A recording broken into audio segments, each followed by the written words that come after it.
Buenas noches, grupos de segundo.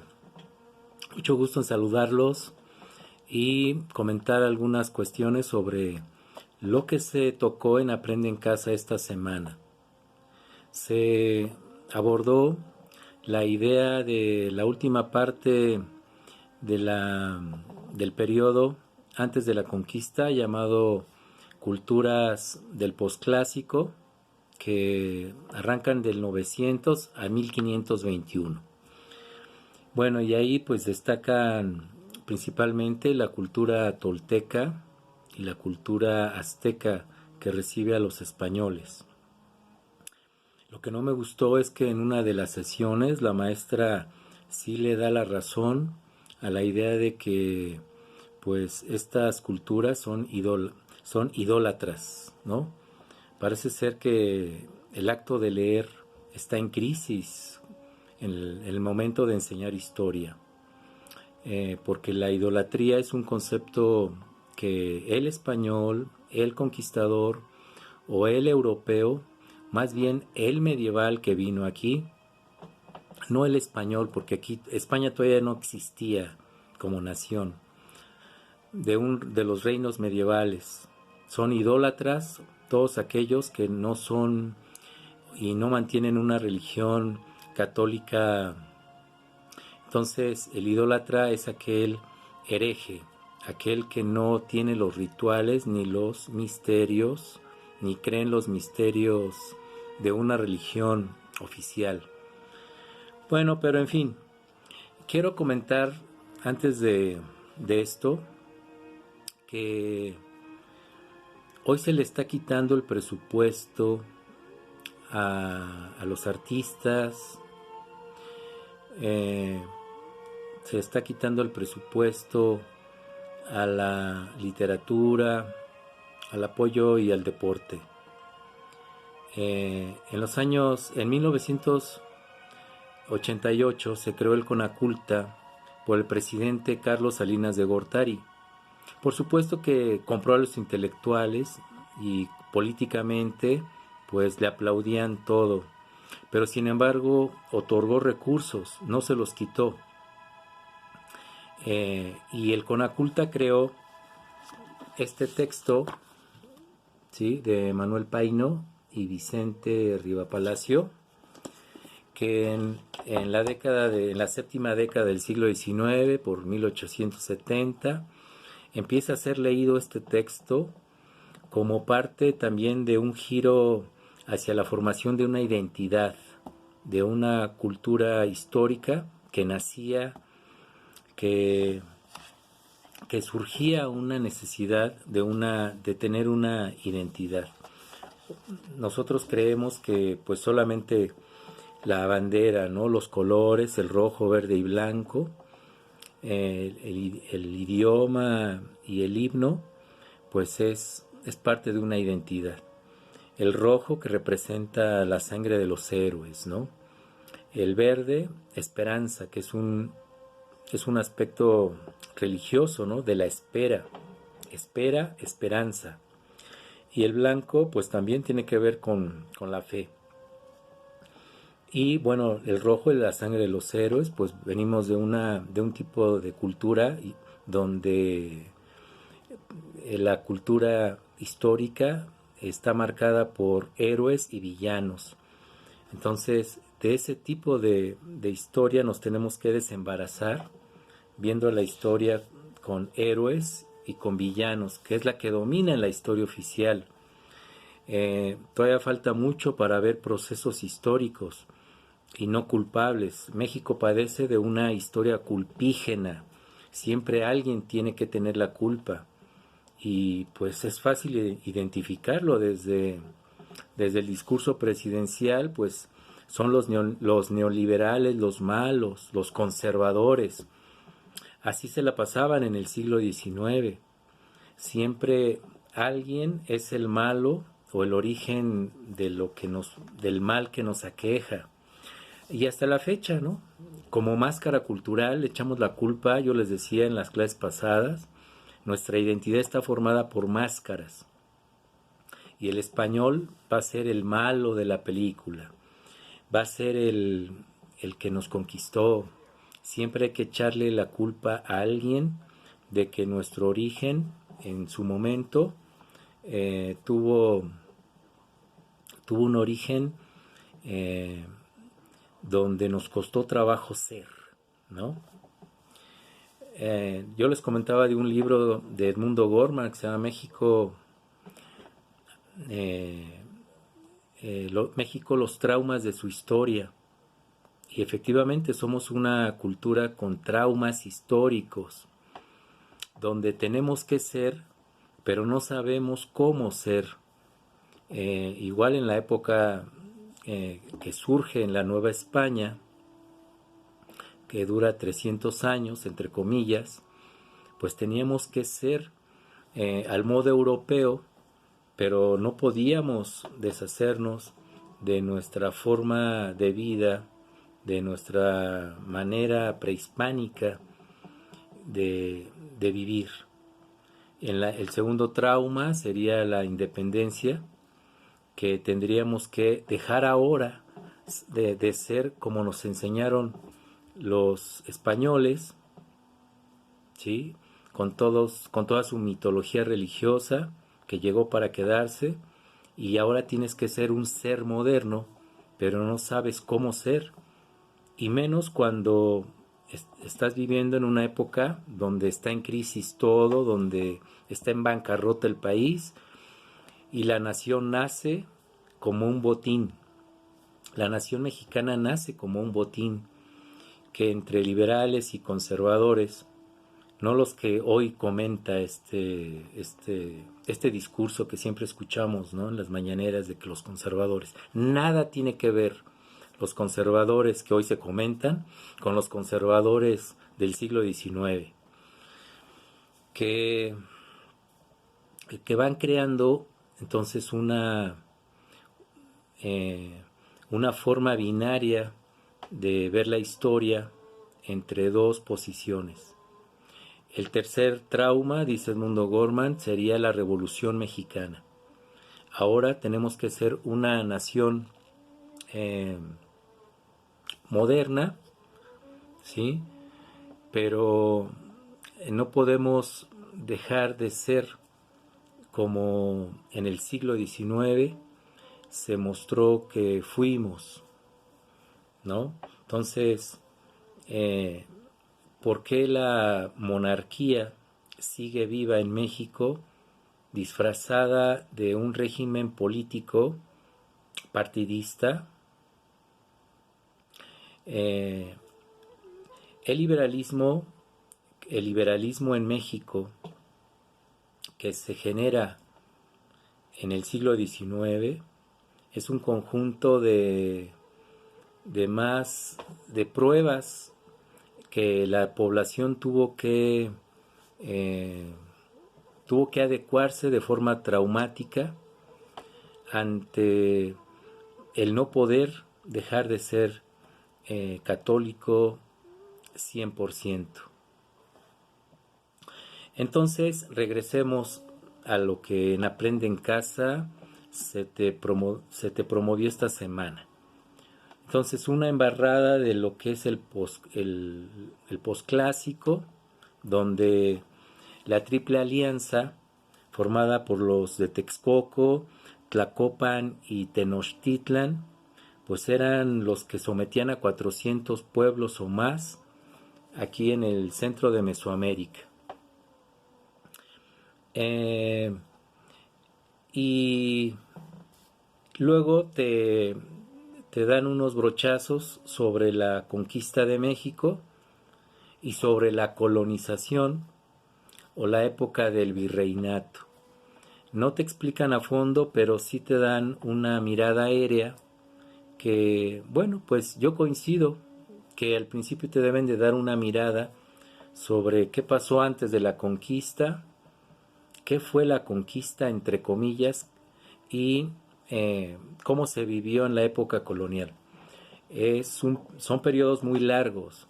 A eso se le llama historia de larga duración. Pero hay que aprender a entender que esta historia de larga duración, pues no es tan simple analizarla. Yo estoy en contra de lo que comentan, de lo que comentaron en Aprende en Casa, donde dice que la conquista tuvo algunas consecuencias, que fue, atención, la imposición de la minería, el comercio, la ganadería, el mestizaje y la evangelización. Esas características, pues parece ser que de forma linda y de la nada se establecieron. Pero no fue tan sencillo, porque esta idea de que surge el comercio, la ganadería y una mezcla racial, pues creo que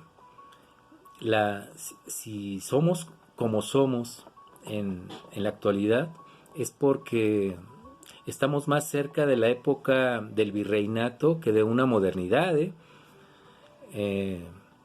La sociedad del virreinato es algo muy, muy complejo, y es donde nos formamos en este primer trauma de 300 años que nos comentaba Edmundo Gorman.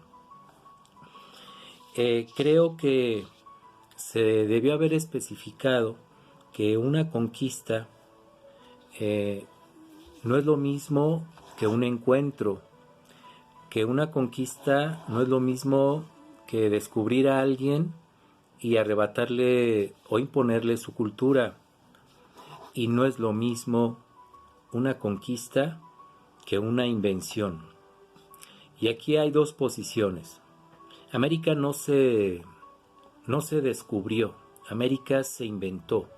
Esta posición de Edmundo Gorman es fundamental, porque de entrada México no existía, los mexicanos no existen en esta época, ni siquiera España existe, por consiguiente los españoles no nos conquistaron. Son reinos medievales que se están formando.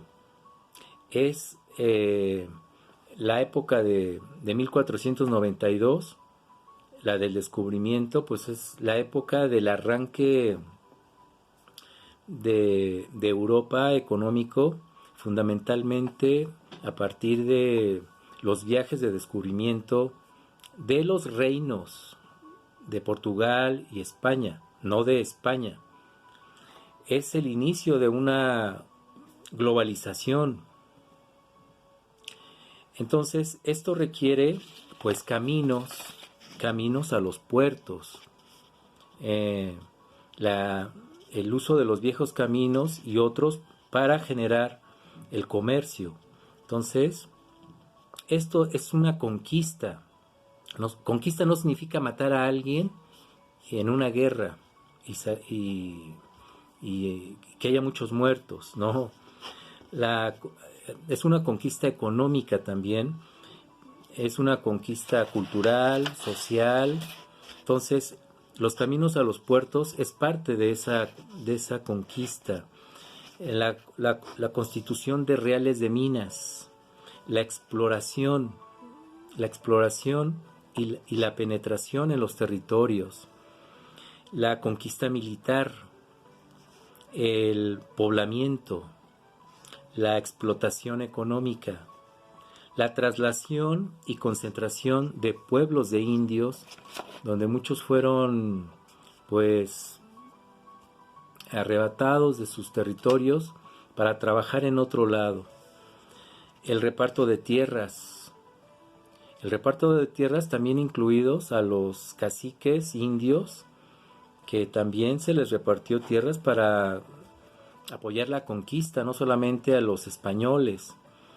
Las órdenes religiosas, que son fundamentales para la evangelización, la conquista espiritual, la constitución de presidios, la institución, la formación de los puertos.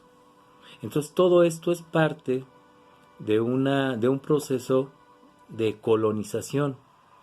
generado por la conquista iniciada, no concluida en 1521. Y entonces, bueno, pues tenemos que esta mirada aérea pues sí nos va a apoyar para entender que esta sociedad, apoyando la idea de Antonio Escotado, esta sociedad del siglo XV, XVI, es una sociedad que continúa, pero de otra manera, una tradición clerical militar. La sociedad, la última parte del periodo posclásico, así llamado desde 1943 a lo que sucedió antes de la conquista, es una sociedad del posclásico que se caracteriza por la violencia y por esta triple alianza que domina a más de 400 pueblos. Entonces, la conquista de México está generada y elaborada, yo le decía a la clase pasada, por nosotros mismos, nosotros entre comillas, por los pueblos que estaban en contra de esta triple alianza. Entonces, quien genera los mecanismos, pues Cortés, pues de forma inteligente sabe anexarse los pueblos que estaban en contra de la triple alianza. Entonces pues supo aliarse con ellos para acabar con esta triple alianza. En esta sociedad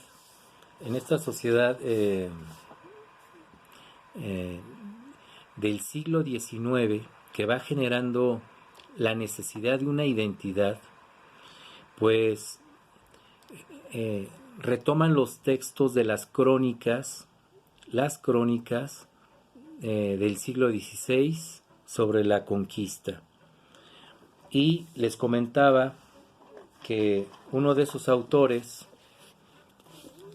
que son los pioneros de una historia donde los nativos fueron avasallados, fueron despojados de su cultura, pues son Manuel Paino y Vicente Rivapalacio, uno de los historiadores que van generando pues identidad, que van generando un discurso donde los españoles pues van a ser los malos de la película.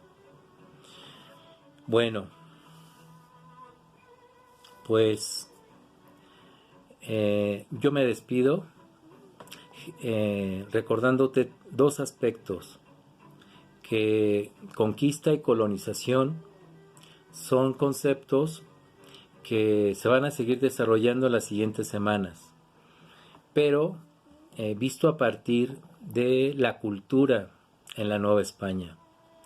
Ya en este periodo comenzamos a ver entonces las características de esta nueva sociedad novohispana, que es la que está más cerca de nosotros y las razones por las cuales podemos explicar por qué todavía tenemos una forma de pensar y de ser y esperar más lo que un monarca o un líder puede hacer por nosotros.